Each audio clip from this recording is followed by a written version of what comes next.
sebuah legenda, di bawah kaki Gunung Sinabung terdapat sebuah desa yang tenang, dikelilingi oleh sawah hijau dan aliran sungai. Udara pagi yang selalu membawa aroma dari tanah yang basah dan suara alam yang damai. Di desa itu, hiduplah sepasang suami istri bersama anak laki-laki mereka. Mereka hidup dengan sederhana dan penuh rasa bersyukur. Setiap pagi, sang ayah pergi ke ladang dengan membawa cangkul di bahu, dan ibu menyiapkan bekal makanan.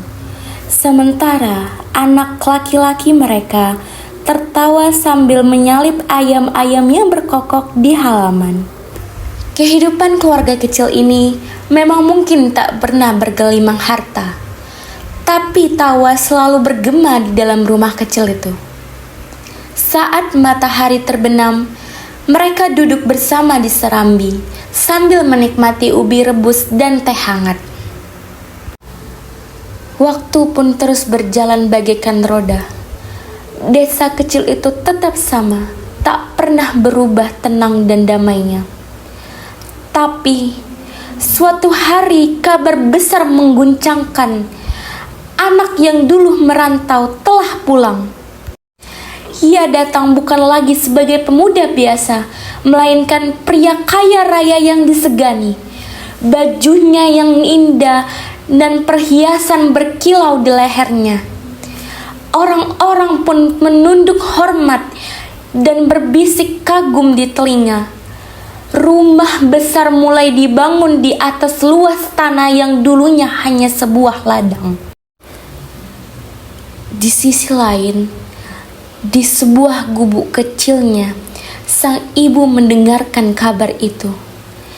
Tangannya penuh rasa bergetar sambil memegang tongkat dengan matanya yang basah oleh haru. "Anakku, akhirnya kau pulang juga," bisiknya sambil lirih. Dengan langkah perlahan, ia berjalan menuju rumah yang megah itu. Setiap langkah seperti membawa kenangan saat anaknya semasa kecil berlari di padang rumput. Saat mereka makan bersama di bawah sinar lampu minyak. Hatinya yang dipenuhi oleh rasa rindu dan harapan sederhana ingin memeluk anaknya sekali lagi meski hanya sebentar. Tepat di tengah pesta yang meriah, sang ibu berdiri di depan rumah dan memanggil pelan, "Nak, ini ibumu."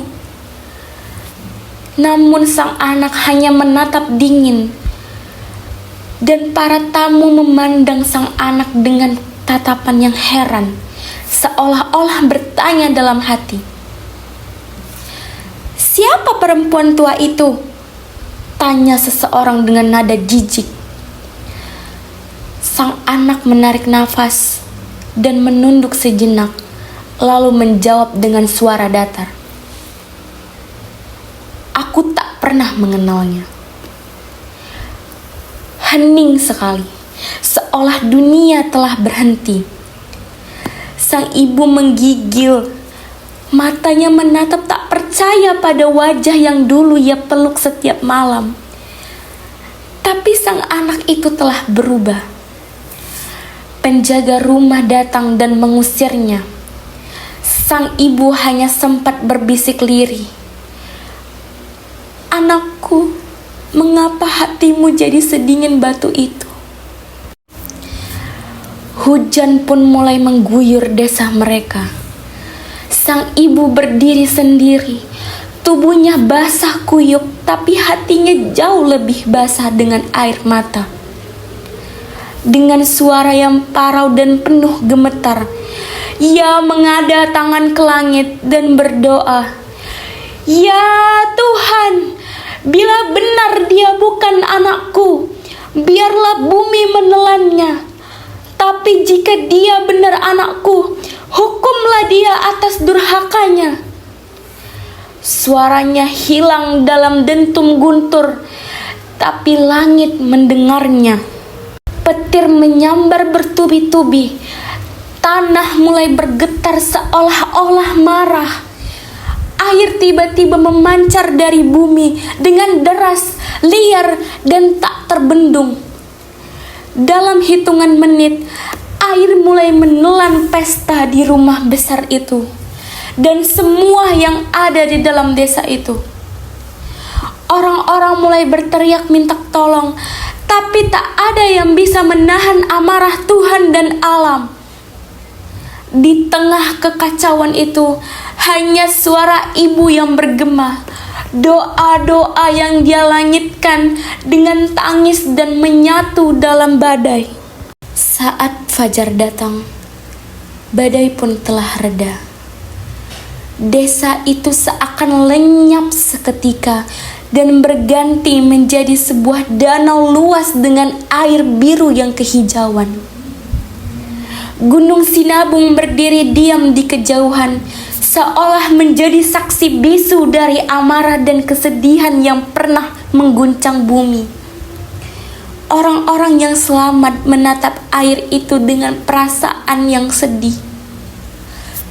"Lau Kawar," bisik seseorang, "danau dari kampung yang tenggelam."